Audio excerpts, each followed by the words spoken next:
Confusion होता है कि ये एमबीबीएस क्या है, बीएमएस क्या है, बीयूएमएस क्या है, बीएचएमएस क्या है, फिजियोथेरेपी क्या है। सही है। एक बहुत बड़ा सब्जेक्ट्स जितने भी होते हैं एमबीबीएस में वो सारे सब्जेक्ट्स होते हैं। इसके साथ में मॉडर्न सब्जेक्ट के साथ में यूनानी सब्जेक्ट भी पढ़ाए जाते हैं। यूनानी सब्जेक्ट बीयूएमएस करने वाला अगर किसी की किडनी के लिए कोई दवा दे रहा है तो एमबीबीएस वाले की जो किडनी अलग होती है ऐसा नहीं। ऐसा नहीं, सही है। ह्यूमन बॉडी जो है वो एक ही है। तो पूरा ह्यूमन बॉडी का नॉलेज जो है वो पूरा पढ़ाया जाता है। अच्छा, उसके मेडिसिन जैसा कि नाम से आप जब इसको आप कोरिलेट करेंगे, हाँ, तो यूनान से आए। यूनान जो है आज हम इसको ग्रीस कहते हैं। ग्रीस। तो लेकिन फिर इसको एक कंट्री के साथ क्यों जोड़ा जाता है? ठीक है।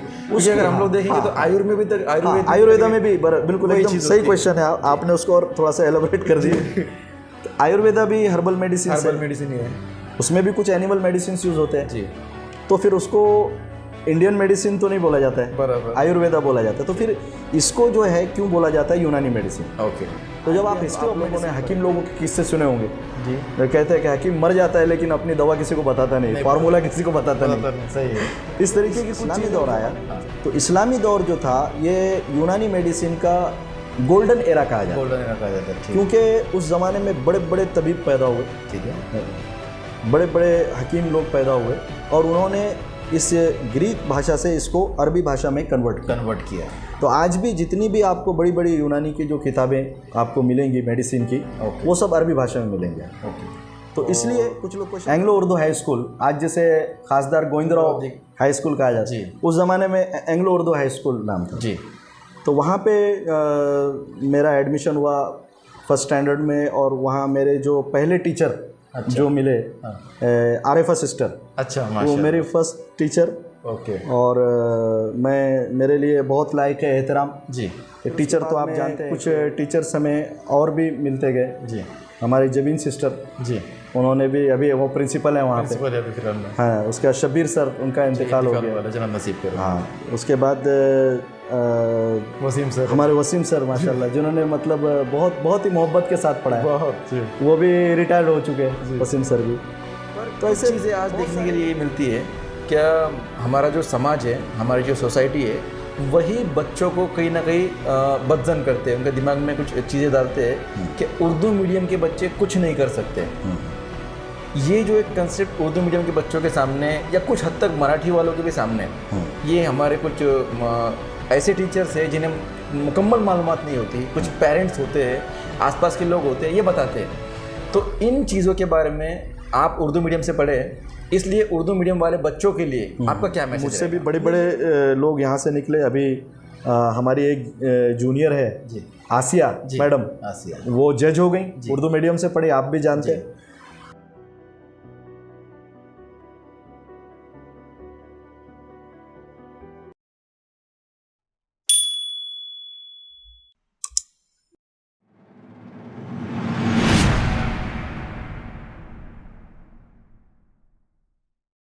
डॉक्टर निज़ामी साहब, आपका बहुत बहुत इस्तकबाल आज के इस प्रोग्राम में। शुक्रिया, बहुत बहुत शुक्रिया। सबसे पहले तो डॉक्टर साहब, हम लोग आपकी गुजारिश रहेगी कि ये जो फील्ड है BUMS, ये फील्ड एक्चुअल में क्या है, ये आप हमें समझाएंगे। शुरुआत इस चीज़ से करेंगे। मैं सबसे पहले आपका और मोहसिन मिल्लत फाउंडेशन का शुक्रिया अदा करना चाहता हूँ, और आपकी जो भी टीम है जो आपके साथ में काम कर रही है, नदीम भाई हैं और इनके साथ और भी जो लोग हैं, तो मैं उनका भी शुक्रिया अदा करना चाहता हूँ कि ये एक बहुत ही अच्छा एक इनिशिएटिव आप लोगों ने लिया है। बेसिकली वो लोग जो मेडिकल फील्ड में इंटरेस्टेड हैं, जो बच्चे मेडिकल फील्ड में आना चाहते हैं, और उनके सामने एक सबसे बड़ा क्वेश्चन ये होता है कि हमने कौन सी फील्ड में जाना चाहिए, कौन सी फील्ड सिलेक्ट करनी चाहिए जी। फिर उसमें बहुत सारी चीज़ें ऐसी होती है कि कुछ जो बच्चे हैं वो बाय चॉइस कुछ चीज़ों को डिसाइड करते हैं कि हमें इस कोर्स को सिलेक्ट करना है जी। कुछ के सामने जो है कुछ मजबूरियां होती है कि उनका जो ख्वाहिश होता है, उनका वो जिसमें इंटरेस्टेड होते हैं, उनको नहीं मिल पाता। तो उनके लिए फिर कौन कौन से रास्ते हैं हाँ, कि वो मेडिकल फील्ड में रहते हुए अच्छी डिग्री लें जी, और समाज की अच्छी सेवा कर सके मेडिकल फील्ड में जी। तो ये बच्चों में बहुत कन्फ्यूज़न होता है, इसलिए कि हम लोग उस स्टेज से गुजरे हैं। उस टाइम पे अगर, और ख़ास करके ऐसे लोग जिनके फैमिली बैकग्राउंड में कोई मेडिकल पर्सनल ना हो, कोई डॉक्टर ना हो, तो उनके लिए एक बहुत बड़ा मसला खड़ा हो जाता है। उनको समझ में ही नहीं आता है मेडिकल फील्ड क्या है। उन्हें बहुत कन्फ्यूज़न होता है कि ये MBBS क्या है, BAMS क्या है, BUMS क्या है, BHMS क्या है, फिजियोथेरेपी क्या है। सही है। एक बहुत बड़ा कन्फ्यूज़न क्रिएट हो जाता है जी। तो ये एक बहुत अच्छा प्लेटफॉर्म है। यहाँ से मैंने आपका पिछला प्रोग्राम भी देखा, माशाल्लाह, जो कुटे सर जी, हमारे जो IIMA के प्रेसिडेंट हैं जी, महाराष्ट्र के, जी, बहुत अच्छा, वो बहुत सीनियर आदमी है, उन्होंने बहुत अच्छे से अपने लेवल पे समझाने की कोशिश की। जी।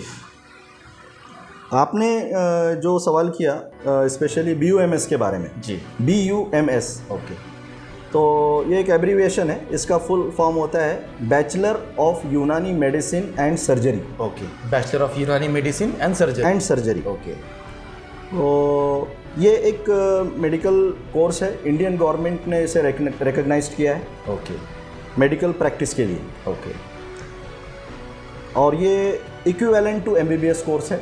ओके, हाँ, तो जो बच्चे जिनका मेरिट में अगर MBBS में नंबर नहीं लगता है, ठीक है, और अगर उनके पास इतना टाइम नहीं है कि वो 1 साल और नीट की तैयारी करें, ओके, है ना जी, उतना टाइम वो स्पेंड नहीं कर सकते, या फिर उनके फैमिली के जो लोग हैं, जो उनके पेरेंट्स हैं, वो इतना अफोर्ड नहीं कर सकते कि वो 1 साल तक और उनको पढ़ाएं, ओके, तो उनके लिए एक बहुत अच्छा एक चांस है। हाँ, अगर उनका मेरिट में नंबर आता है, ओके, तो अगर वो उनका MBBS में नंबर नहीं लगता तो वो BUMS ये कोर्स कर सकते हैं। माशाल्लाह, ओके। और महाराष्ट्र में, हाँ, और इवन महाराष्ट्र के बाहर भी इंडिया के कुछ स्टेट्स हैं, हाँ, जैसे वेस्ट बंगाल है, ठीक है, उसके बाद में बिहार है, ठीक, और इसके अलावा पंजाब है, हाँ, जम्मू एंड कश्मीर है। ये कुछ ऐसे स्टेट्स हैं जहाँ पे लीगली हर्बल मेडिसिन्स के साथ में एलोपैथी मेडिसिन्स आप प्रैक्टिस कर सकते हैं अगर आपने BUMS कोर्स किया है तो। ओके, तो अभी इसके बारे में जो आपने पूछा कि ये BUMS कोर्स क्या है, तो बेसिकली इस डिग्री में आपको वो सारी किताबें पढ़ाई जाती हैं, सारे सिलेबस कवर किए जाते हैं जो MBBS कॉलेज में पढ़ाए जाते हैं। ओके, हाँ, सारे सिलेबस पढ़ाए जाते हैं। टोटल सिलेबस जो है, जो Maharashtra university of health sciences, MUHS कहते हैं, ओके, तो उसके द्वारा ये कोर्स जो है महाराष्ट्र में चलाया जाता है। ओके, तो सारे सब्जेक्ट्स जितने भी होते हैं MBBS में, वो सारे सब्जेक्ट्स होते हैं। इसके साथ में मॉडर्न सब्जेक्ट के साथ में यूनानी सब्जेक्ट भी पढ़ाए जाते हैं। यूनानी MBBS के स्टडी के साथ में यूनानी का स्टडी भी होता है। ओके, तो आप इसको MBBS का स्टडी तो नहीं बोल सकते, इसलिए कि वो एक रिकग्नाइज्ड कोर्स है, वो एग्जैक्टली, है ना। लेकिन वो चूँकि मेडिकल फ्रेटर्निटी में, चूँकि हम इंसान के जिस्म से डील करते हैं, ठीक है, ह्यूमन बॉडी से डील करते हैं, ठीक है, तो आप चाहे BUMS करें, चाहे MBBS करें, चाहे BAMS करें, BHMS करें, ह्यूमन बॉडी तो वही है, वही रहने वाली है। सिलेबस सब्जेक्ट चेंज नहीं होने वाले। ओके, आपको वही एनाटॉमी पढ़ाया जाएगा, वही फिजियोलॉजी पढ़ाया जाएगा, वही फार्माकोलॉजी पढ़ाया जाएगा, वही क्लिनिक्स पढ़ाया जाएगा, और वही सर्जरी कराया जाएगा। ओके, है ना। ठीक है, ऐसा नहीं है कि BUMS करने वाला अगर किसी की किडनी के लिए कोई दवा दे रहा है, तो MBBS वाले की जो किडनी अलग होती है, ऐसा नहीं। ऐसा नहीं, सही है। ह्यूमन बॉडी जो है वो एक ही है। ओके, तो पूरा ह्यूमन बॉडी का नॉलेज जो है वो पूरा पढ़ाया जाता है। अच्छा, उसके बाद में जो यूनानी सब्जेक्ट्स हैं, यूनानी बेसिकली देखिए, यूनानी के बारे में लोग पूछते कि यूनानी, बैचलर ऑफ यूनानी मेडिसिन है, यूनानी मेडिसिन असल में होता क्या है। ओके, आप जब हिस्ट्री ऑफ मेडिसिन पढ़ेंगे तो आपको ये मालूम होगा कि मेडिसिन की जो हिस्ट्री है वो बहुत पुरानी हिस्ट्री है। बहुत पुरानी है। हाँ जी, बहुत पुरानी हिस्ट्री है, इसलिए कि मेडिसिन जो है इंसान की एक बेसिक नीड है। बेसिक नीड है, जैसे खाना जो है ये इंसान का बेसिक नीड है, बराबर, ये खाने के बगैर आदमी ज़िंदा नहीं रह सकता। ठीक है, वैसे ही कुछ हालात ऐसे हैं कि इंसान मेडिसिन के बगैर ज़िंदा नहीं रह सकता, बराबर है, और वो हालात इंसान की ज़िंदगी में कभी ना कभी आते हैं। सही है। तो जब से इंसान है, जब से मेडिसिन है, और मेडिसिन जो है एक्चुअली, ये आप अगर देखें इसकी हिस्ट्री, तो इसमें आहिस्ता आहिस्ता तरक्की होते होते, रिसर्च होते होते होते आज हम यहाँ तक पहुँचे। बराबर है। तो यूनानी मेडिसिन, जैसा कि नाम से आप जब इसको आप कोरिलेट करेंगे, हाँ, तो यूनान से आए। यूनान जो है, आज हम इसको ग्रीस कहते हैं। ग्रीस। तो यूनानी मेडिसिन इस कंट्री के नाम के साथ क्यों जोड़ा जाता है, ओके है ना, जबकि इसमें हम ज़्यादातर जो है हर्बल मेडिसिन यूज़ करते हैं। ओके, यूनानी में हर्बल का मतलब पेड़ पौधे, हर्बल पत्ते। मतलब हाँ, पेड़ पौधों से जो है ना, जड़ी बूटी जिसको बोल सकते हैं। ओके, तो ये यूनानी मेडिसिन होता है। ठीक, इसमें ज़्यादातर जड़ी बूटी का इस्तेमाल किया जाता है। ठीक है, और कुछ मेडिसिन जो है एनिमल सोर्स से भी आते हैं। ठीक है, यानी कुछ मेडिसिन ऐसे जो जिसमें एनिमल के बॉडी का कोई पार्ट यूज़ किया जाता है, ठीक है, जैसे कि एलोपैथी मेडिसिन में भी यूज़ किया जाता है। इंसुलिन है, जब ये पहले, जब अब तो रिकमेंड आ रहे हैं, केमिकल्स आ रहे हैं, पहले जो इंसुलिन निकाला गया तो ये जो है एनिमल सोर्स से निकाला जाता था। ओके, तो इसी तरीके से यूनानी मेडिसिन में बहुत सारे मेडिसिन हैं जो एनिमल सोर्स से आते हैं। ओके, और ज़्यादातर मेडिसिन हर्बल सोर्स के मेडिसिन है। ओके, लेकिन फिर इसको एक कंट्री के साथ क्यों जोड़ा जाता है? ठीक है। उसके अगर हम लोग देखेंगे तो आयुर्वेद में भी, आयुर्वेदा में भी बिल्कुल एकदम सही क्वेश्चन है, आपने उसको और थोड़ा सा एलाबोरेट कर दिया। तो आयुर्वेदा भी हर्बल मेडिसिन मेडिसिन ही है, उसमें भी कुछ एनिमल मेडिसिन यूज़ होते हैं जी। तो फिर उसको इंडियन मेडिसिन तो नहीं बोला जाता है, बराबर, आयुर्वेदा बोला जाता है। तो फिर इसको जो है क्यों बोला जाता है यूनानी मेडिसिन? ओके। तो जब आप हिस्ट्री ऑफ मेडिसिन पढ़ेंगे तो हिस्ट्री में एक बहुत बड़ा नाम आता है, हाँ, हिपोक्रेट्स। ओके, इसे फादर ऑफ मेडिसिन कहा जाता है, ठीक है, हिपोक्रेट्स। और ये सिर्फ यूनानी या आयुर्वेदा या एलोपैथी एक स्पेसिफिक किसी का फादर ऑफ मेडिसिन नहीं है, ये in general father of medicine है। ओके, हाँ, इसको आपने नाम शायद इसको हिपोक्रेट तो लैटिन में, अरबी ज़बान में बोला जाता है, ग्रीस में बोला जाता है। ओके, लेकिन अरबी ज़बान में जो इसका जो नाम पुकारा जाता है इसको बुकरात कहते हैं। ओके। तो ये जो बुकरात हैं ये 200 BC, ओके, हाँ, 200 BC में हज़रत ईसा अलैहिस्सलाम की पैदाइश से 200 साल पहले, ओके, ये या कुछ लोगों का, क्योंकि ये जो एरा है ये इसको हम उर्दू में मा कब्ल तारीख़ का ज़माना बोलते हैं, तारीख़ के ज़माने से पहले। ओके। इसमें कुछ डिस्प्यूट्स भी है, कुछ लोग कहते हैं 400 BC, ओके, यानी ईसा अलैहिस्सलाम के 400 साल पहले। ओके, ये जो बुकरात है, हिपोक्रेट है, ये आदमी जो है ये यूनान में पैदा हुआ वैसे, ओके, यूनान में पैदा हुआ। हाँ, उस ज़माने में एक रिवाज ये था कि मेडिसिन को सिर्फ एक ख़ानदान में रखा जाता था, ठीक है, यानी आज जो हर कोई कोशिश करके इस फील्ड में आना चाहता है और वो डॉक्टर बन जाता है, हाँ, ये अगर पॉसिबल हुआ है तो इस एक इंसान की वजह से हुआ है। ओके, हाँ, हाँ, वरना इसके पहले एक रूल था ऐसा हाँ, कि मेडिसिन एक ख़ानदान में रहेगा, अच्छा, जो डॉक्टर हैं डॉक्टर अपने बच्चों को डॉक्टर बनाएंगे, ओके, वो इससे बाहर के दूसरे लोगों को इसमें इन्वॉल्व नहीं करना चाहते थे। अच्छा, उसके पीछे बहुत सारे हिकमतें थी। आज भी आप लोगों ने हकीम लोगों के किस्से सुने होंगे जी, कहते हैं कि हकीम मर जाता है लेकिन अपनी दवा किसी को बताता नहीं, फार्मूला किसी को बताता नहीं। सही है, इस तरीके की कुछ चीज़ें उस ज़माने में भी चलती थी। ठीक है, लेकिन ये वो इंसान है हाँ, जिसने पहला मेडिकल कॉलेज चालू किया। ओके, आप ये कह सकते हैं कि उन्होंने एक छोटी सी झोपड़ी में वो चालू किया होगा, बट जो पहला मेडिकल कॉलेज है ये यूनान में चालू हुआ। ओके, और उसका जो पहला जो उस्ताद था, सिखाने वाला जो टीचर था okay, as a medical doctor, okay, वो बुकरात था, तो हिपोक्रेट था। तो चूँकि सबसे पहला हिस्ट्री में जो आप ज़माना देखेंगे, हाँ, तो मेडिसिन को लोगों में आम करने वाला आदमी जो है हाँ, ये बुकरात था, हिपोक्रेट्स था। ओके, इसलिए इन जनरल इस मेडिसिन को यूनान के साथ जोड़ दिया गया। ओके, जैसे कुछ लोग होते हैं कि वो पर्सनालिटी बहुत बड़ी होती है, ठीक है, तो कुछ लोग ऐसे होते हैं जो अपने देश के नाम से पहचाने जाते हैं, ठीक है, लेकिन कुछ पर्सनालिटी इतनी बड़ी हो जाती है कि फिर देश उनके नाम से जाना जाता है। ओके, हाँ, तो ये एक ऐसी पर्सनालिटी थी जिनके नाम से देश जाना जाता है, उनके नाम से देश जाना गया। और फिर ये जो एक पूरा का पूरा पेथी है, पूरा का पूरा इल्म है मेडिकल साइंस का, ओके, ये यूनान के साथ अटैच हो गई। क्योंकि जाहिर सी बात है उस ज़माने में कोई मेडिसिन सिखाने वाला नहीं था, कोई कॉलेज नहीं था, पढ़ाया नहीं जाता था। ठीक है, अब पहली अपॉर्चुनिटी दुनिया के सामने आई कि एक ऐसा आदमी है जो इन जनरल उसने ऐलान किया है कि जो भी आके सीखना चाहता है आओ मेरे पास, मैं मेडिसिन सिखाऊंगा उसको। ओके, तो एक ज़माना ऐसा था कि जब मेडिसिन को ही यूनान के नाम से जोड़ दिया गया। ओके, तो उस ज़माने से ये यूनानी जो तिब है, हाँ, तो ये पैथी यूनान के नाम से, ग्रीक के नाम से जानी जा रही है, इसलिए हम इसको यूनानी मेडिसिन बोलते हैं। फिर इसके बहुत सारे दौर आए, बहुत सारे एराज आए। हाँ, जब यही यूनानी मेडिसिन इस्लामी हुकूमत में ठीक है। जब आया हाँ तो हज़रत उमर रज़ियल्लाहु ताला अन्हु दौर, जी। का ज़माना आया, तो उस ज़माने में दुनिया का सबसे बड़ा मेडिकल कॉलेज ईरान में था। ठीक है। तो ईरान में एक शहर था, उसका नाम था जुंदी शाहपुर। अच्छा। अभी भी हिस्ट्री में मिलता है, अब तो वहाँ पे जो है फॉसिल्स उसके मिलेंगे। हाँ वो ख़त्म हो गया वो शहर, ओके लेकिन उस ज़माने में वो आबाद था, जुंदी शाहपुर। ओके तो वहाँ पे बहुत बड़ा मेडिकल कॉलेज था, सारी दुनिया का सबसे बड़ा मेडिकल कॉलेज वहाँ पे था, जुंदी शाहपुर मेडिकल कॉलेज था। ओके। तो वहाँ पे हिंदुस्तान के जो वैद्य थे हाँ वो भी टीचर थे पढ़ाने के लिए। ओके आप हिस्ट्री पढ़ेंगे तो आपको ये बातें मालूम पड़ेगी, बहुत ये डिटेल है, इतने डिटेल में जाने की ज़रूरत नहीं है जी। लेकिन ये जो यूनानी तिब है ये अपने दौर के हिसाब से इसमें तरक्की होती रही, रिसर्च होते रहे। ओके हज़रत उमर रज़ियल्लाहु ताला अन्हु के ज़माने में बहुत रिसर्चेस हुए।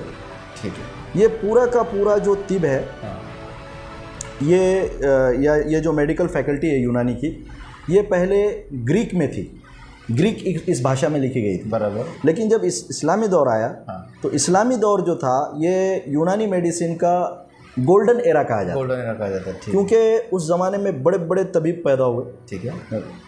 बड़े बड़े हकीम लोग पैदा हुए और उन्होंने इस ग्रीक भाषा से इसको अरबी भाषा में कन्वर्ट किया। तो आज भी जितनी भी आपको बड़ी बड़ी यूनानी की जो किताबें आपको मिलेंगी मेडिसिन की, वो सब अरबी भाषा में मिलेंगे। ओके। तो इसलिए कुछ लोग क्वेश्चन करते हैं कि आप अगर यूनानी सीखते हैं तो आपको अरबी क्यों पढ़ना पड़ता है? एक सब्जेक्ट अरबी उसमें कंपलसरी है। ओके। वो इसलिए पढ़ना पड़ता है कि अगर आप रिसर्च करना चाहते हैं यूनानी में, हाँ तो आपको जो रेफरेंस बुक है वो सब अरबी में है। सब अरबी में है। अरबी में मास्टर बुक्स। हाँ, उसके ट्रांसलेशन हुए हैं, उर्दू में भी ट्रांसलेशन हुए हैं, इंग्लिश में भी ट्रांसलेशन हुए हैं, ठीक है ना। हाँ तो लेकिन जो मेजर जो पार्ट है उसका अभी तक वो अरबी में है। अगर कोई रिसर्च करना चाहता है तो आपको अरबी की मालूमात होनी चाहिए। ओके। यानी ये एमडी लेवल की बात है। ठीक है। अगर बीयूएमएस तक है तो सिर्फ अरबी के कुछ टर्मिनोलॉजीज जानने के लिए आपको हल्का फुल्का अरबी पढ़ाया जाता है। ठीक है। वो एक सब्जेक्ट कंपलसरी है। अरबी या उर्दू? अरबी अरबी अरबी अरबी अरबी अरबी। कुछ लोग कहते हैं कि उर्दू चाहिए।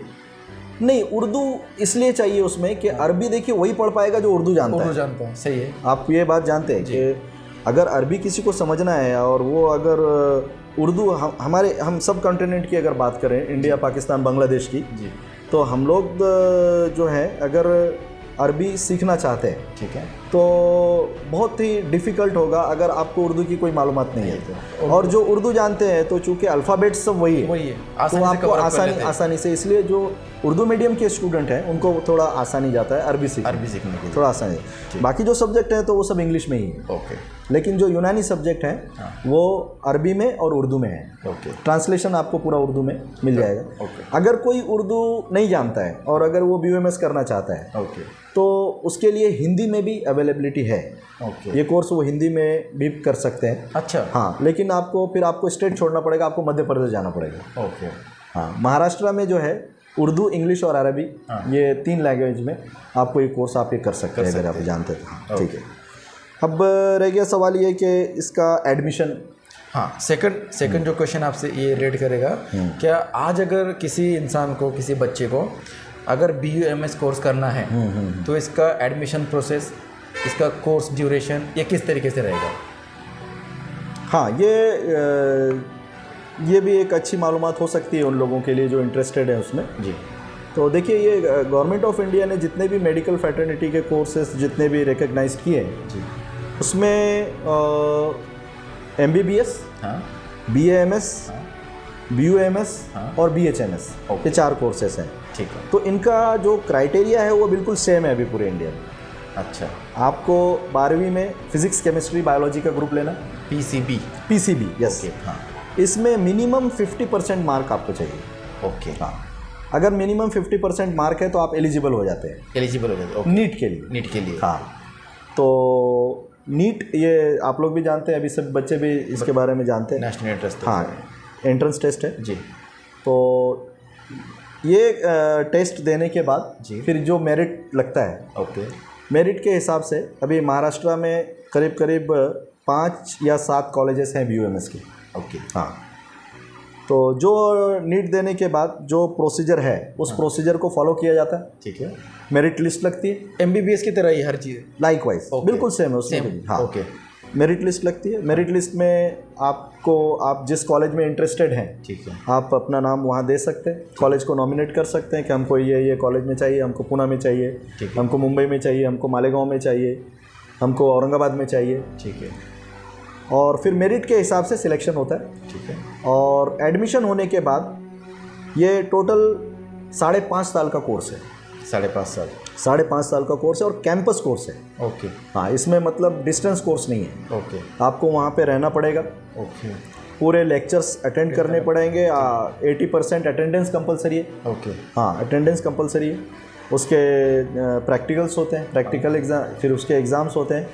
तो ये टोटल 4.5 साल का जो है, हाँ, ये कोर्स ड्यूरेशन, ओके, 4.5 साल का, और प्लस 1 ईयर इंटर्नशिप, ऐसे 5.5 साल हो जाते हैं। तो तकरीबन MBBS के भी जो सुनने के लिए सेम, मैंने वही आपको कहा कि ये जो 4 कोर्स हैं, ओके, इसका कोर्स ड्यूरेशन बिल्कुल सेम है। 4.5 साल और इंटर्नशिप, यस, 4.5 साल और प्लस 1 ईयर जो है इसके अंदर इंटर्नशिप होता है। ओके, 1 ईयर इंटर्नशिप होता है। ओके, तो इंटर्नशिप में भी जो है पूरा 1 साल होता है, और उसमें इंटर्नशिप में भी आपको रोटेशन से ड्यूटी दी जाती है। ओके, 3-4 महीना आपको, 3 महीना या 4 महीना मेडिसिन में ड्यूटी, मेडिसिन के डिपार्टमेंट में काम करना है, ओके, गायनेक के डिपार्टमेंट में, पीडियाट्रिक के डिपार्टमेंट में, जो फॉर्मेलिटीज़ हैं गवर्नमेंट के, उस हिसाब से ये पूरा 1 साल करने के बाद आपको डिग्री मिल जाती है। ठीक है, और उस डिग्री के बिना पे आप अपना क्लिनिक चला सकते हैं, ठीक है, आप हॉस्पिटल चला सकते हैं, हॉस्पिटल चलाने का परमिशन है।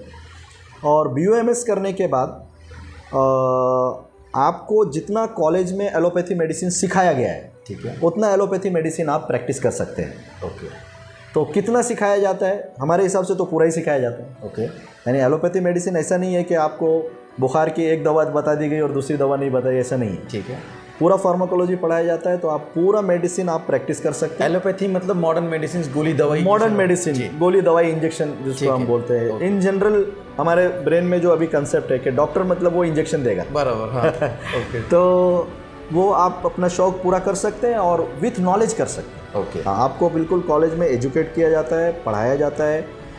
Pharmacology, modern pharmacology is included in the syllabus. Okay, हाँ, पूरे तरीके से पढ़ाया जाता है, आप प्रैक्टिस कर सकते हैं, क्लिनिक चला सकते हैं, हॉस्पिटल चला सकते हैं आप, ठीक है ना, आप पूरा स्टाफ मैनेज कर सकते हैं। और अगर आप चाहें BUMS करने के बाद, अगर आपको इंटरेस्ट है कि हमने एडवांस स्टडीज़ करनी है, ठीक है, आगे और पढ़ना है, तो आप इसमें MD भी कर सकते हैं और MS भी कर सकते हैं। ओके, हाँ, तो master of doctor of medicine और and master of surgery. Yes, okay, हाँ, ये फिर इसके बाद फिर 3 साल का कोर्स है।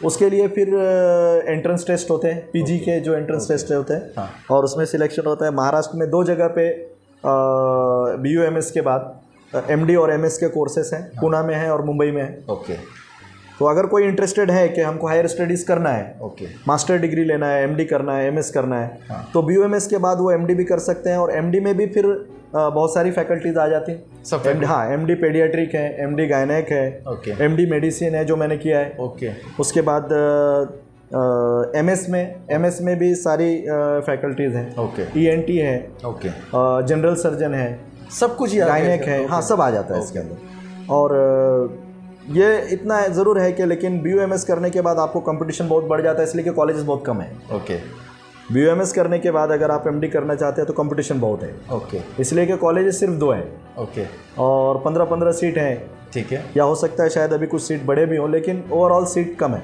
ओके, तो कंपटीशन ज़्यादा है, लेकिन बहरहाल कोशिश करने वालों को मिल जाता है। मिल जाता है, ठीक है, आपको मिल गया था माशाल्लाह। हाँ, कोशिश करने वालों को मिल जाता है जी, तो इस तरीके से है। और हमारा मशवरा उसमें यह रहेगा कि अगर कोई BUMS करता है जी, तो उसने यूनानी प्रैक्टिस नहीं छोड़ना चाहिए। ठीक है, अगरचे आपको पूरा अलाउड है कि आप एलोपैथी मेडिसिन देते हैं, प्रैक्टिस करते हैं, लेकिन यूनानी मेडिसिन उसने नहीं छोड़ना नहीं चाहिए। छोड़ना चाहिए, इसलिए नहीं छोड़ना चाहिए कि यूनानी मेडिसिन ये एक इमर्जिंग साइंस है। ओके, हाँ, बहुत ही पावरफुल साइंस है। ठीक है, जहाँ पे एलोपैथी साइंस थक जाती है, हार जाती है, ठीक है, वहाँ पे आप इसको ट्राई कर सकते हैं और डेफिनेटली ये काम करता है, बहुत ही ब्यूटीफुल काम करता है, रिजल्ट बहुत अच्छे आते हैं। क्योंकि ये सब साइंसेस सबसे पुराने साइंसेस, हाँ, पुराने साइंसेस हैं और nature loving sciences. Nature living sciences, okay, इसमें कोई आर्टिफिशियल बहुत ज़्यादा चीज़ों का इस्तेमाल नहीं किया गया है, ओके, बहुत ज़्यादा आर्टिफिशियल केमिकल्स का इस्तेमाल नहीं किया गया है। ओके, जो नेचुरल सोर्सेस हैं जी, वहाँ से, वो रिसोर्सेस हैं इसके, वहाँ से मेडिसिन आते हैं। जी, ज़्यादातर प्लांट हर्बल मेडिसिन्स हैं जी वो इस्तेमाल किया जाता है। और आज हमारा जो एक्सपीरियंस है, अभी मुझे यहाँ प्रैक्टिस करते हुए करीब करीब 11 साल हो जाएंगे आप लोगों की दुआओं से। माशाल्लाह। तो हमारा जो एक्सपीरियंस ये है कि एलोपैथी से लोग परेशान हो चुके हैं जी और लोग खुद से आके बोलते हैं कि ये पेन किलर के अलावा आप कुछ दे सकते हैं क्या, हमेशा के लिए ठीक करो। हाँ, कोई ये भी क्वेश्चन होता है कि कोई ऐसा दवा दीजिए कि ये एसिडिटी हमेशा के लिए ख़त्म हो जाए, सही है। या हमेशा हमको एंटासिड लेना पड़ता है। जी तो ऐसी जगह पे आप ये मेडिसिन यूज़ कर सकते हैं और इनके बहुत अच्छे रिजल्ट्स आते हैं, जी बहुत अच्छे रिजल्ट्स आते हैं। तो मेरा मशवरा यही रहेगा कि जो BOMS कर भी रहे हैं, जी अगरचे उनको एलोपैथी अलाउड है, आप एलोपैथी प्रैक्टिस कर सकते हैं, लेकिन यूनानी प्रैक्टिस को छोड़ना नहीं। जी यूनानी ज़रूर कीजिए, इसलिए कि पूरी दुनिया इसके लिए इंतज़ार कर रही है, वेट कर रही है। ओके आज इमरजेंसी के लिए तो ठीक है, इमरजेंसी में एलोपैथी को कोई चैलेंज नहीं। ठीक है किसी को अगर हार्ट अटैक आ जाता है जी तो हम उसका यूनानी से और होम्योपैथी से तो इलाज नहीं कर नहीं सकते, कर सकते, है ना। सही। तो उसके लिए एलोपैथी मेडिसिन ज़रूरी है ठीक है और जहाँ पे ज़रूरी है वो यूज़ करना चाहिए। बराबर है। लेकिन बहुत सारी बीमारियाँ ऐसी हैं जिसमें एलोपैथी मेडिसिन से आज लोग परेशान हो चुके हैं। सही है। अभी जितने भी ऑटो इम्यून डिजीज़ हैं, जी अब अगर आप सिंपल सा एक अगर ऑटो इम्यून में एक्जिमा अगर आप ले लेते जी और ऑस्टियोआर्थराइटिस आप ले लेते, जी रोमेटॉइड आर्थराइटिस ले लेते, जी इन डिजीज़ेस में, इन बीमारियों में एलोपैथी करीब करीब फेल हो चुका है। ओके उसकी वजह यह है कि आपको पेन किलर खाना है, जी आपको स्टेरॉइड खाना जी। है, स्टेरॉइड खाना है, आपको इम्यूनोसप्रेसेंट मेडिसिन लेने हैं। ओके ये मेडिसिन कुछ दिन के बाद आपको डैमेज करेंगे ओके और ये बीमारियां ऐसी है कि इसमें लाइफ लॉन्ग आपको मेडिसिन लेना है। ओके तो उस जगह पे अगर आप एलोपैथी की बजाय अगर यूनानी मेडिसिन यूज़ करते हैं, ठीक है। तो अगर ये मेडिसिन लाइफ लॉन्ग भी आप पेशेंट को देते हैं तो उसके ज़्यादा साइड इफेक्ट्स नहीं है। ओके। ज़्यादा साइड इफेक्ट्स नहीं है। एक जो क्वेश्चन है डॉक्टर साहब, आपने इसको एक्सप्लेन तो कर दिया माशाल्लाह। सेकंड जो है, इसको अगर किसी को करना है कोर्स को, BOMS को, जी। तो फीस स्ट्रक्चर क्या होता है? जैसे MBBS के लिए होता है, हाँ। BOMS का फीस स्ट्रक्चर कहीं उसके बराबर ही होता है कि थोड़ा उसमें मतलब कम फीस वगैरह लगती है? फीस स्ट्रक्चर जो कॉलेजेस के ऊपर डिपेंड करता है। ठीक है।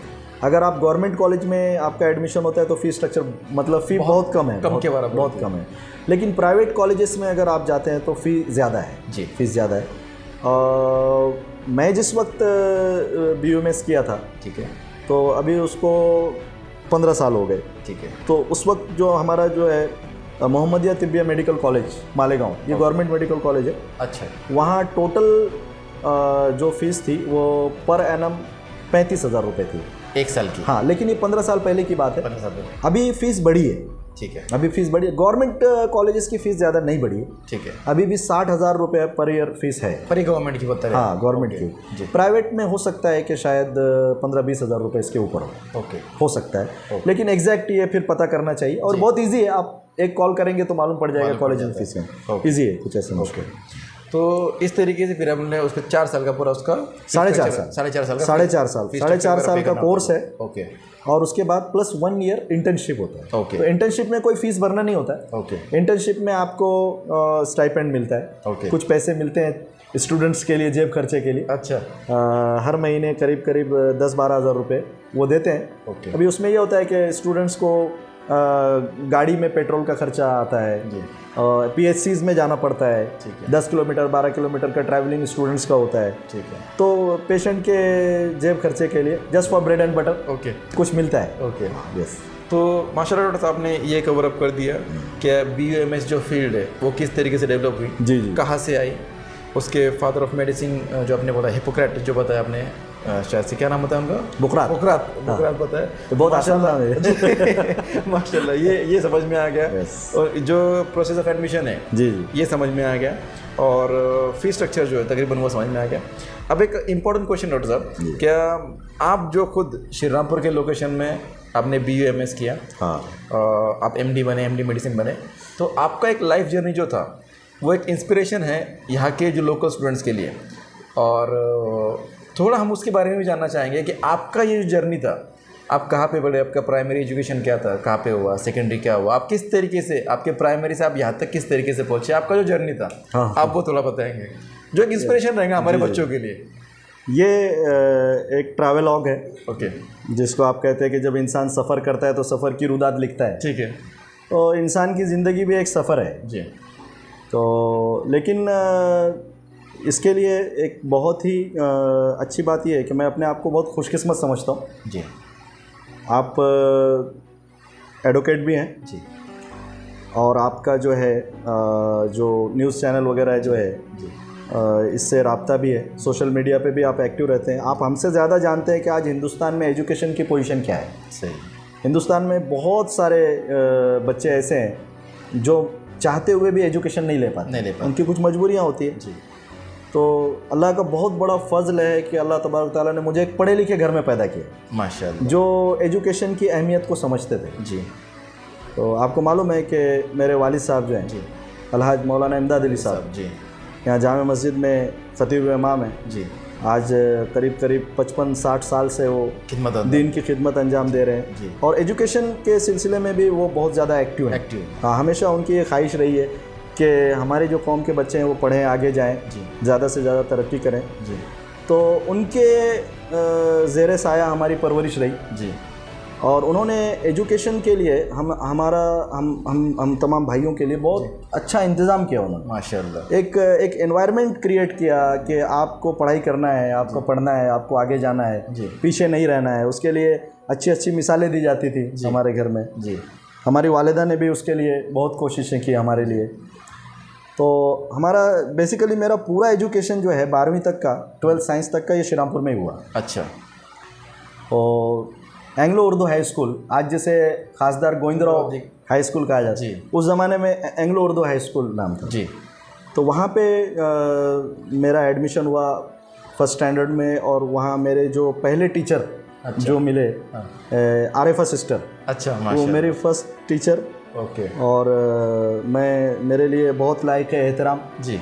टीचर तो आप जानते हैं कि एक मिट्टी को एक शक्ल देने वाला जो होता है वो टीचर होता है। बेशक बेशक। फिर उसके बाद ये भी एक बहुत बड़ा लक फैक्टर होता है आदमी का कि आपको टीचर अच्छे मिलने चाहिए। 100%। अगर आपको टीचर अच्छे नहीं मिलते हैं तो आपकी जो काबिलियत है उसमें निखार नहीं आ पाता। बेशक। आप बहुत स्मार्ट हो सकते हैं, आप बहुत अच्छे हो सकते हैं, लेकिन आपकी जो ब्रेन कैपेसिटी आप उसको 100% यूज़ नहीं कर सकते अगर आपको अच्छा टीचर नहीं मिले जी। इसी तरीके से फिर एंग्लो उर्दू हाई स्कूल में ही हमारा 10वीं तक का एजुकेशन हुआ जी। फिर उसके बाद में कुछ टीचर्स हमें और भी मिलते गए जी। हमारी जबीन सिस्टर जी, उन्होंने भी अभी वो प्रिंसिपल है वहाँ पे। हाँ, उसका शब्बीर सर, उनका इंतकाल हो गया, जनाब नसीब करो। हाँ, उसके बाद वसीम सर, हमारे वसीम सर माशाल्लाह, जिन्होंने मतलब बहुत बहुत ही मोहब्बत के साथ पढ़ाया, बहुत जी। वो भी रिटायर्ड हो चुके हैं वसीम सर भी। तो ऐसे बहुत सारे एक नाम है जो हमारे साथ खड़े हैं जी। और जब भी हम सोचते हैं तो ऐसा लगता है कि ये लोग हमारे पीठ के पीछे हमेशा खड़े हैं। नाम सामने आता है, बिल्कुल बिल्कुल बिल्कुल। और बहुत ही मतलब उनके लिए दुआएं निकलती हैं। कमरुन्निसा सिस्टर जी, जिन्होंने उर्दू पढ़ाया जी। तो ये लोग थे। बागवान सर हैं, बागवान सर। हाँ, तो ऐसे बहुत सारे नाम हैं। तो इन लोगों ने फिर मेरा एजुकेशन यहाँ 10वीं तक एंग्लो उर्दू हाई स्कूल में हुआ जी। एंग्लो उर्दू हाई स्कूल के बाद फिर मैंने RBNB कॉलेज से 11th और 12th साइंस किया। ओके। तो उस ज़माने में नीट नहीं होता था, उस ज़माने में CET होता था, कॉमन एंट्रेंस टेस्ट होता था जी। तो ये 2002 की बात। ओके। सन 2002 की बात। हाँ, हमने नीट पास किया जी। CET पास किया। हाँ सॉरी, CET पास किया। CET पास होने के बाद अभी सबसे पहले हमारे सामने जो वही क्वेश्चन था जो मैंने आपको बताया जी, कि हमारे भी फैमिली बैकग्राउंड में कोई डॉक्टर नहीं। और शुरुआती वक्त जो दौर नहीं है आपका, वो आज का जो समझो डॉक्टर आपके बारे में देखा जाता है करके सब कुछ स्टैब्लिश है माशाल्लाह, पर उस वक्त की जो कंडीशन थी बहुत जेम तेम, जिसको हालत बोलें करके, इतना कुछ रईसी वाला मामला नहीं था। नहीं, हजरत ने बहुत ज़्यादा गरीबी में ये सब चीज़ें। हाँ, अल्लाह का एहसान ये रहा कि गरीबी तो उसको नहीं कहा जा सकता, गरीबी नहीं थी जी। अल्लाह ताला ने बहुत सुख और सुकून से रखा माशाल्लाह। बेशक। इसलिए कि हमारे कुछ घरेलू जो जायदाद है वहाँ से खेती वगैरह का भी मामला होता था। अच्छा। हाँ, तो सिर्फ इमामत तो आप जानते हैं, इमामत की तनख्वाह पे ये चीज़ें नहीं हो सकती जी। तो ये चीज़ें थी। उसके बाद फिर वालिद साहब ने भी, हम लोग फजूल खर्ची करने की तो कभी आदत थी नहीं जी, और उसकी गुंजाइश भी नहीं थी। तो वालिद साहब ने भी बहुत इस चीज़ पे जोर दिया कि तालीम के हुसूल के लिए, इल्म हासिल करने के लिए आपको जो भी रिक्वायरमेंट है आप बोलिए, आपको अवेलेबल हो जाएगी। और वो अवेलेबल हुई अल्हम्दुलिल्लाह। हाँ, तालीम के सिलसिले में जो भी डिमांड की गई हमारी तरफ से वो पूरी की गई और वक्त पे पूरी की गई। ऐसा नहीं कि उसको कोई टाइम दिया गया। अगर हमने कभी कोई क्लासेस या ट्यूशन के बारे में बात की तो उसके लिए भी कोशिश की गई माशाल्लाह। और पूरी तरीके से उसको भी अंजाम दिया गया। ओके। उसके बाद फिर हमारा admission Malegaon Mohammadia Tibbia medical college में हुआ। BUMS। हाँ, BUMS में, ये BUMS कॉलेज था। जी। तो 2003 में हमारा वहाँ एडमिशन हुआ। ओके। 2003 से लेके 2006 तक 2008 तक जी। हमारा इंटर्नशिप वगैरह सब कंप्लीट हुआ। ओके। ये कंप्लीट होने के बाद फिर मैंने ख्वाहिश जाहिर की कि मैं MD करना चाहता हूँ। ओके। तो उसके लिए भी फिर 1 साल हमारा पूरा वक्त गया। जी। 1 साल का वक्त जो बीच में था उसमें मैंने 2 काम किए। जी। उसमें एक काम ये किया कि हम MD के लिए एंट्रेंस का प्रिपरेशन करते रहे जी। और साथ में सिम्बायोसिस मेडिकल कॉलेज है पूना में। जी। तो सिम्बायोसिस मेडिकल यूनिवर्सिटी है, वहाँ पे एक इमरजेंसी मेडिसिन का कोर्स हुआ करता था। उस ज़माने में नया नया कोर्स होता था, अभी बहुत सारे बच्चों ने वो कोर्स किया और उसका फ़ायदा उठाया। तो वो इमरजेंसी मेडिसिन में डिप्लोमा होता था। ओके। हाँ, तो डिप्लोमा इन इमरजेंसी मेडिसिन, तो वो एक कोर्स करने का मौका मिला। अच्छा। पढ़ाई करते हुए वो कोर्स हुआ और उसके बाद अल्हम्दुलिल्लाह फिर पूना में ZVM मेडिकल कॉलेज में अल्लाह के करम से मुझे MD मेडिसिन का सीट मिला माशाल्लाह। गवर्नमेंट कोटे में। ये भी गवर्नमेंट? जी, गवर्नमेंट कोटे में सीट मिला अल्हम्दुलिल्लाह। तो बड़ी खुशी हुई, घर के लोग भी बहुत खुश है। और देखिए, एक चीज़ मैं हमेशा जो हमारे जहन में शुरू से रहती है कि कामयाबी हासिल करने के लिए, अगर आप कामयाब होना चाहते हैं, अगर आप सक्सेस लेना चाहते हैं, तो आपको बहुत ज़्यादा ब्रिलियंट होने की ज़रूरत नहीं है। ओके। आपको सिंसियर होने की ज़रूरत है। सही। हाँ, ऐसे नहीं कि एक आदमी कामयाब है तो बहुत ज़्यादा ब्रिलियंट होगा, उसको बहुत ज़्यादा उसका IQ लेवल ज़्यादा होगा, ठीक है। बहुत ज़्यादा ब्रेन होगा, ऐसा नहीं है। अगर वो आदमी सिंसियर है और उसका IQ लेवल कम भी है, ठीक है, तो उसकी सिंसियरिटी उसको जो है ना कामयाब कर देती है। सही। वो उसके पीछे पड़ा रहने जो उसमें एक जिद चाहिए कि मुझे ये करना है। बोलेंगे। हाँ जी। और दूसरी चीज़ जो हमने जो महसूस किया हर जगह पे, जी। वो आपके माँ बाप की दुआ, बेशक, ये बहुत बड़ा सहारा होता है ओके, किसी भी इंसान के लिए, किसी भी फील्ड में वो कहीं भी मौजूद हो। ओके, उसके माँ बाप की दुआ अगर उसके साथ में है माशाल्लाह, तो मुझे ऐसा लगता है कि शायद सारी दुनिया मिल के भी उसे फेल नहीं कर सकती। हकीकत है कि मैंने जब भी एग्ज़ाम के लिए, कोई भी एग्ज़ाम, छोटा सा एग्ज़ाम चाहे वाइवा हो, आप जानते हैं एग्ज़ाम जाने से पहले पेशेंट की हालत क्या होती है। माशाल्लाह। एग्ज़ाम जाने से पहले बाहर बड़े शहर, वहाँ चूहा बन जाता है कि एग्ज़ाम में जाना है। तो एग्ज़ाम जाने से पहले अम्मी को फ़ोन लगा जी कि अम्मी मैं एग्ज़ाम के लिए जा रहा हूँ, मेरे लिए दुआ कीजिए। जी, और वो माँ फिर मुसल्ला बिछा के बैठ जाती और वो दुआ करती। माशाल्लाह। और फिर वाइवा से निकल के कहता है कि मेरा वाइवा हो गया, जब तक वो बैठ के दुआ कर रहे। जी बिल्कुल, ये उनका मामूल था हमेशा का। माशाल्लाह। और ये मेरा भी मामूल था कि मैं उनको ज़रूर तकलीफ़ दिया करता था एग्ज़ाम के टाइम। अल्हम्दुलिल्लाह। तो ये माँ बाप की दुआएं हैं। जी। और मेरा भी आज के नौजवानों से ये एक रिक्वेस्ट है, क्या आज एजुकेशन तो बहुत बढ़ता जा रहा है जी, लेकिन लोगों में जो अखलाक है ना, अखलाकियात बहुत गिरते चले जा रहे हैं। बराबर। अपने माँ बाप के ताल्लुक से, अपनी भाई बहनों के ताल्लुक से, अपनी सोसाइटी में जो बड़े बुजुर्ग हैं उनके ताल्लुक से जी, हमारे नौजवान बहुत बेअदब होते जा रहे हैं। बराबर। हाँ, एजुकेशन बहुत है जी, लेकिन अदब कम होता जा रहा है। सही। और हमारा जो पूरा का पूरा दीन है वो अदब है। सही। अगर हमारे दीन से अदब निकाल लिया जाए तो दीन बचता ही नहीं उसके अंदर। सही। और ये एक बहुत ज़रूरी चीज़ है। इसलिए इमाम बुखारी रहमतुल्लाह अलैह ने जहाँ बुखारी शरीफ लिखी, जी, वहीं एक किताब लिखी अल अदबुल मुफरद। ओके। तो मेरी एक गुजारिश ये रहेगी कि उस किताब का उर्दू ट्रांसलेशन भी आ गया, पढ़िए उसको। जी, ज़रूरी। उसमें उन्होंने बयान किया है कि अपने उस्ताद के हाथों का बोसा लो और पैरों को चूमो। माशाल्लाह। जी। तो आज हम लोगों ने झुकना छोड़ दिया ना। जी, हम झुकते नहीं, हम अकड़ गए। तो जहाँ पे हम हदीसें पढ़ते हैं जी, तो एक हदीस की वो भी किताब है अल अदबुल मुफरद, उसका भी मुताला करना चाहिए। इमाम बुखारी रहमतुल्लाह अलैह की किताब है, बहुत ऑथेंटिक किताब है। उन्होंने उसमें बहुत सारी चीज़ें जमा की है सीरत नबी करीम सल्लल्लाहु अलैहि वसल्लम से कि एक मुसलमान को बहैसियत मुस्लिम जी, घर में कैसा होना चाहिए, जी, बाज़ार में कैसा होना चाहिए, जी, मामलात में कैसा होना चाहिए, जी, अपने बुज़ुर्गों का अदब, अपने उस्ताद का अदब, रिस्पेक्ट कितना होना चाहिए, जी, ये सारी चीज़ें बहुत ज़रूरी है। तो बहरहाल हमारी बात चल रही थी कि ये बीच में ये बात निकल गई। जी, जी, जी, कि MD का जो कोर्स है BUMS के बाद, वो 3 साल का कोर्स है जी। आपका गवर्नमेंट कॉलेज में होता हाँ 3 साल का कोर्स है जी। इसमें एक डिसर्टेशन एक रिसर्च करना होता है आपको जी। कोई एक टॉपिक ले लीजिए मेरा जो टॉपिक है वो डायबिटीज़ का था ठीक है। आप कोई भी टॉपिक ले सकते हैं अगर आपका गाइड उसको सैंक्शन करते हैं यूनिवर्सिटी सैंक्शन करती है उसको आप उस पर रिसर्च कर सकते हैं। ठीक है। एक पूरा साइंटिफिक वर्क होता है वो। ठीक है। एमडी होने के बाद एज ए साइंटिस्ट आप रिकग्नाइज्ड हो जाते हैं। ओके। हाँ ये पूरा एक रिसर्च वर्क होता है और 3 साल तक आपको बल्कि मैं तो यूँ कहूँगा कि जब आप एमडी करते हैं जी। तो जैसे सोनार सोने को आग में डाल देता है जी। और उसको पिघलाता है गलाता है और उसकी सारी जो गंदगी वो निकालता है, उसी तरीके से एक डॉक्टर जब एमडी करने के लिए जाता है जी। तो उसको बिल्कुल सोने की तरह तपाया जाता है उसको 3 साल। ठीक है। और इसमें उसका फ़ायदा ये होता है कि उसका बिल्कुल जो है ब्रेन जो है वो मेडिसिन से वॉश कर दिया जाता है। ओके।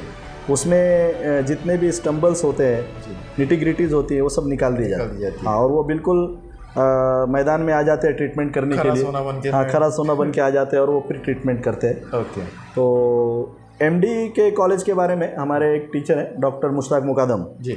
वो बहुत अच्छा जुमला बोलते थे एक जस्ट फॉर फन बोलते थे कि एमडी का जो मेडिकल कॉलेज है वो एक मशीन है जी। उसमें इधर से गधा छोड़िए उधर से घोड़ा निकलता है यानी अगर एमडी में आपका एडमिशन हो जाता है जी। और आपका नॉलेज कम भी है तो 3 साल आप जिस माहौल में जिस एनवायरनमेंट में रहते हैं जी उसमें आपको बिल्कुल अच्छा नॉलेज दे के वहाँ से निकाला जाता है ताकि आप समाज में जब आएँ तो ज़्यादा से ज़्यादा खिदमत करें तो मेरा भी स्टूडेंट से यही कहना हमेशा रहता है कि थोड़ा टाइम आपका जाएगा जी लेकिन आप सिर्फ बैचलर डिग्री लेके प्रैक्टिस मत कीजिए। ओके। हाँ आपने बीयूएमएस कर लिया, बीयूएमएस करने के बाद आप पीजी कीजिए, पीजी करना ज़रूरी। ओके। या तो आप एमडी कीजिए या एमएस कीजिए, आप जिस भी फील्ड में इंटरेस्टेड है जी। कुछ लोग सर्जरी में इंटरेस्टेड होते हैं तो वो उन्होंने एमएस करना चाहिए जी। ये इसलिए करना चाहिए कि एक चीज़ तो ये कि आपका नॉलेज बढ़ जाएगा बराबर, दूसरे डॉक्टर से 3 साल ज़्यादा आपका नॉलेज रहेगा, 3 साल ज़्यादा स्टडी करेंगे आप। सही है। जिस भी फील्ड में आप मेडिसिन में है तो मेडिसिन ज़्यादा पढ़ेंगे जी। सर्जरी में है तो सर्जरी से आप 3 साल ज़्यादा सीखेंगे। सही है। वो करने का मौका मिलेगा आपको, फ्री हैंड दिया जाएगा जी। और एंड रिजल्ट ये है कि आपको समाज में ज़्यादा खिदमत करने का मौका मिलेगा। सही है। विथ कॉन्फिडेंस जिसमें कि गलतियां कम होंगी, एरर्स कम होंगे। सही है। लोगों को शिफा ज़्यादा मिलेगी। हाँ तो मेरा रिक्वेस्ट यही रहेगा कि जो भी बीयूएमएस कर रहे हैं जी या जो करना चाहते हैं जी तो वो अभी से इरादा करें कि हम बीयूएमएस भी करेंगे जी और ज़्यादा मेहनत करके एमडी भी करेंगे या एमएस करेंगे जी ताकि हमारे माशरे को, हमारे समाज को एक अच्छा डॉक्टर मिल सके जी, कॉन्फिडेंस के साथ प्रैक्टिस कर सके जी और लोगों को ज़्यादा से ज़्यादा फ़ायदा दे सके, हेल्थ बेनिफिट दे सके। माशाल्लाह डॉक्टर साहब, आपने बहुत सारी चीज़ें कवर की। अभी लास्ट क्वेश्चन है सिर्फ में रह के कि आपने जिस तरीके से बताया कि आपका एजुकेशन जो हुआ वो उर्दू मीडियम स्कूल से हुआ जी जी, और आपने ख़ास तौर से अपने टीचर्स का नाम लिया माशाल्लाह कि जिन्होंने आपको बनाते गए जी जी, पर कुछ चीज़ें आज देखने के लिए मिलती है, क्या हमारा जो समाज है, हमारी जो सोसाइटी है, वही बच्चों को कहीं ना कहीं बदजन करते हैं, उनके दिमाग में कुछ चीज़ें डालते हैं कि उर्दू मीडियम के बच्चे कुछ नहीं कर सकते।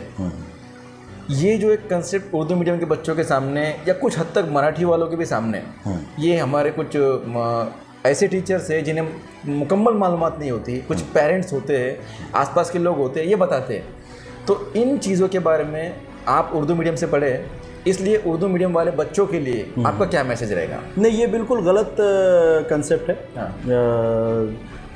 अगर कोई ऐसा कहता है कि उर्दू मीडियम के बच्चे कुछ नहीं कर सकते जी, तो अगर कोई ये भी कह सकता है कि इंग्लिश मीडियम के बच्चे कुछ नहीं कर सकते जी, वो इसलिए कहेगा कि आप एक सिलेक्टेड ग्रुप को निकाल के बोल रहे हैं बच्चों में जी। हर स्कूल में कुछ बच्चे ऐसे होते हैं जी जो कुछ नहीं कर सकते, ठीक है, और हर स्कूल में कुछ बच्चे ऐसे होते हैं जो बहुत कुछ कर सकते हैं। हाँ, ठीक है। और साइंटिफिक डाटा अगर आप देखेंगे, जैसा कि आप मेरे से ज़्यादा इस मामले में जानते हैं जी, कि अभी जो नीति आयोग ने जो एजुकेशन सिस्टम को लागू किया है जी, उसमें ये कहा गया है कि 1st to 5th या 6th जी, मुझे आप करेक्ट कीजिए अगर मैं गलत बोल रहा हूँ जी, बच्चे का जो एजुकेशन है उसके मदर लैंग्वेज में होना चाहिए। बराबर है। क्यों मदर लैंग्वेज में होना चाहिए? इसलिए कि बच्चे के मदर लैंग्वेज में उसका जो है अंडरस्टैंडिंग पावर बहुत अच्छा होता है, ज़्यादा होता है। हाँ जी, वो किसी चीज़ को ग्रास्प कर सकता है, समझ सकता है अच्छी तरीके से, अगर उसको मदर लैंग्वेज में समझाया जाए जी। अपार्ट फ्रॉम इंग्लिश मीडियम में पहले 5 साल तक जो बच्चे वो इंग्लिश सीखते ही रहते हैं। सही है। समझेंगे तो 5 साल के बाद 5 साल के बाद में जी 5 साल तो उनको इंग्लिश सीखने में लग जाएगा जी। वही अगर उर्दू मीडियम का बच्चा है फर्स्ट ईयर से जी वो चीज़ों को समझना शुरू करता है, ठीक है उसमें अंडरस्टैंडिंग पावर डेवलप हो जाता है, ठीक है। इसलिए कि उसका मदर टंग है, मदर लैंग्वेज, उसको बहुत मुश्किल नहीं लगता जी है। हाँ, फॉल्ट प्रॉब्लम कहाँ पे आता है जी कि उर्दू मीडियम के बच्चों को हम मेहनत नहीं कराते। ओके उर्दू मीडियम का बच्चा है तो उसको हम ट्यूशन नहीं लगा रहे हैं, ठीक है।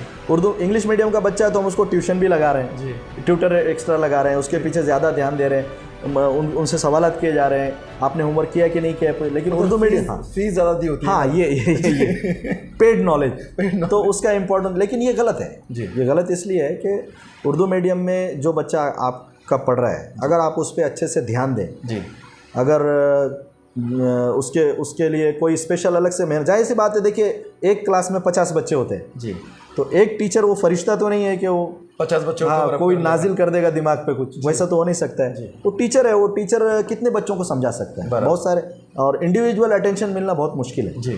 तो यही मैंने आपको समझाया ना कि जिस वक्त मैं पढ़ रहा था जी तो सेकंड क्लास से मेरे वालिद साहब ने मेरे लिए ट्यूशन रखा मुझे ओके सेकंड क्लास से। अच्छा हाँ, तो वो हमारे टीचर थे आरिफा बाजी, वो घर पे आके पढ़ाते थे हमको। ओके। वो संडे को भी आ जाते थे, माशाल्लाह। तो हम रोना गाना पसार देते को संडे को भी छुट्टी नहीं मिली। अच्छा ओके। 1 घंटा संडे को भी आके पढ़ाते थे जी। तो अगर तवज्जो दी जाए तो बिल्कुल आपके बच्चे कामयाब होंगे। मतलब खासा ध्यान देना उर्दू मीडियम के वास्ते भी। आपको मैं एक सिंपल एग्जांपल देता हूँ, सिंपल एग्जांपल। जी। पूना में बीजे मेडिकल कॉलेज है जी। अगर आप कभी किसी दिन पूना गए जी तो आप वहाँ जाके देखिए, एक सर्वे कीजिए जी कि यहाँ इंग्लिश मीडियम के बच्चे कितने हैं, जी मराठी मीडियम के कितने हैं। जी। आप एक कंपैरिजन कीजिए, ओके। आपको मराठी मीडियम के बच्चे ज़्यादा मिलेंगे, इंग्लिश मीडियम के कम। ओके। क्यों है ऐसा? इसके पीछे बेसिक लॉजिक यही है कि जो आपका जो मदर टंग है जी उसमें आपका अंडरस्टैंडिंग बहुत अच्छा होता है, सही। आप हर चीज़ को समझ सकते हो जी। और आप भूलेंगे नहीं, उसको रटना नहीं पड़ता है। बराबर है। यही आप अगर इंग्लिश मीडियम से जा रहे हो तो बच्चों को रटना पड़ेगा 6 साल पड़ेगा 6 साल। सही। वो भले से समझ रहा है नहीं समझ रहा है, उसका अंडरस्टैंडिंग नहीं है, लेकिन वो तोते की तरह उसने रटा हुआ है चीज़ें। ओके। लेकिन इंग्लिश मीडियम में भी कुछ बच्चे ऐसे हैं जो बहुत ज़्यादा मेहनत करके आगे जाते हैं। माशाल्लाह। स्टूडेंट्स हर जगह है, वो क्लास हर जगह है, आप सिर्फ उर्दू मीडियम को ब्लेम नहीं कर सकते। ओके। स्टूडेंट्स का, कुछ बच्चों का जो क्लास है हर जगह है जहाँ पे बच्चे बहुत ही अच्छे तरीके से पढ़ते हैं, जी आगे जाते हैं, कौम का, मुल्क का नाम रोशन करते हैं। जी। मुझसे भी बड़े बड़े लोग यहाँ से निकले। अभी हमारी एक जूनियर है जी आसिया मैडम, आसिया, वो जज हो गई, उर्दू मीडियम से पढ़ी, आप भी जानते हैं। तो बहरहाल बोलने का मतलब ये है कि आप किसी मीडियम को ब्लेम नहीं कर सकते। सही। आपको मैं एक सिंपल एग्जांपल देता हूँ, आप चाइना चले जाइए जी, आप जापान चले जाइए जी, वो MBBS अपने जापानीज़ लैंग्वेज में करते हैं, ओके, वो रशियन लैंग्वेज में MBBS करते हैं, ठीक है, चाइनीज़ लैंग्वेज में MBBS करते हैं। ठीक है, अगर वो उनको चॉइस है, आप चाहें तो इंग्लिश में करें, नहीं तो आप चाइनीज़ में करें। ठीक है, और जो चाइनीज़ में जो MBBS करते हैं हाँ। चाइनीज़ लैंग्वेज के थ्रू, ओके, वो बिल्कुल इक्वल प्रैक्टिस करते हैं, अच्छी प्रैक्टिस करते हैं। जो इंग्लिश में कर रहे हैं उनसे अच्छी प्रैक्टिस करते हैं।